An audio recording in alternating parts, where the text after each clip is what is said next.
Sumasakit na ba inyong mga ulo? O di kaya ay humahapdi ay inyong mga mata matapos gumamit ng cellphones, gadgets, and computer? Baka computer vision syndrome na yan.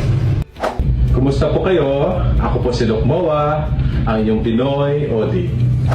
Ang computer vision syndrome ay binubuo ng mga sintomas tulad ng pananakit ng ulo, panlalabo ng paningin, eye fatigue, dry eye, neck pain, at iba pa.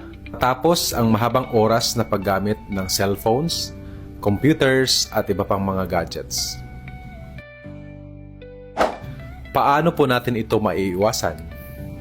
Ugaliing magpakonsulta regularly sa inyong mga trusted optometrist para malaman kung ang inyong mga mata ay may problema at masolusyonan agad ito kung meron man.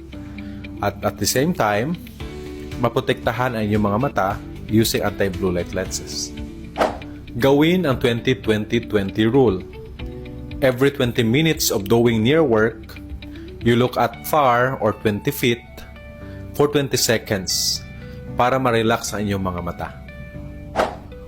Ugaliin na magkaroon ng sapat na distansya ang inyong mga mata from your digital devices, approximately 40 cm. Ang pagkurap ng at least 15 to 20 times per minute ay makakatulong upang maiwasan ang pagkakaroon ng panunuyo ng mata. I-observe ang tamang postura na inyong katawan habang kaharap ang iyong computers o di kaya laptop para maiwasan ang pananakit na inyong leeg at mga kamay.